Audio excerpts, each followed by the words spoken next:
A professor and activist from Maine whose work changed the American political landscape has died. John Rensenbrink taught for years at Bowdoin College. He also helped found Maine's Green Party and went on to shape the National Green Party's policies. Rensenbrink was active in politics from the age of 14 when he started writing letters to the editor at his hometown paper in the Midwest. Just a few years ago, when he was turning 90, we caught up with him as the Green Party held their annual convention in Augusta. But Rensenbrink wasn't just a policy guy. He also aspired to hold office. In 1996, he mounted a campaign to represent Maine in the U.S. Senate. Dan Harris reported on a conversation he had with a group of voters. I would fight very hard to change that. He teaches at Bowdoin College and was a founding member of the Green Party. Now John Rensenbrink is running for Senate as an independent and taking questions from the citizens on our advisory board.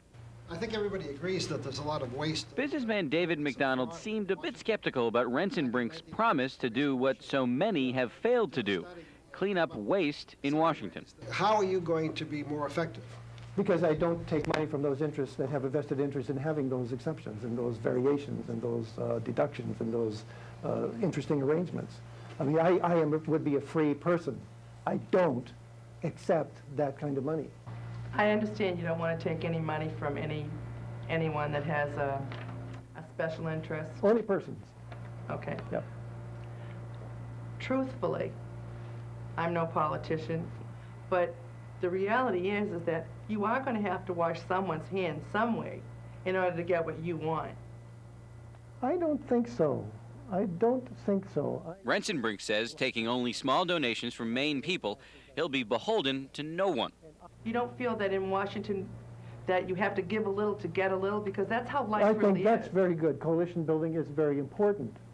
But I would not, if I had staked out my position on, let's say, a really significant tax plan, or let's say an energy plan for renewable energy, or for education, I would be very loyal and very firm about that, but I would build coalitions. I'm not an idiot. No, I know that.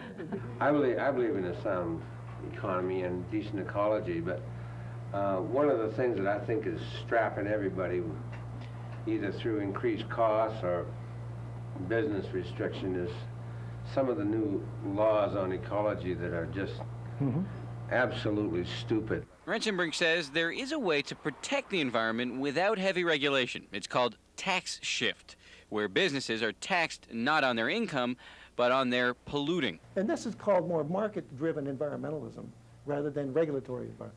There are some regulations that are important, like, we have to get lead out of gasoline, and probably dioxin's got to be, said no to.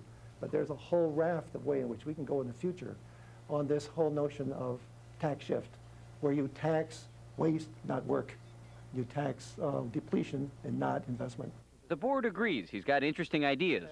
The polls say Rensenbrink's got a ways to go before he can implement those ideas in the U.S. Senate.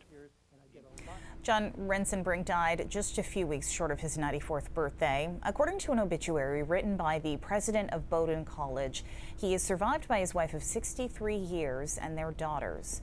Bowdoin President Clayton Rose ended his obituary saying, quote, "John was beloved at Bowdoin and in his adopted state of Maine. In the classroom, he taught generations of students how to think, and in his work off campus, he was wise, bold, and truly lived his values."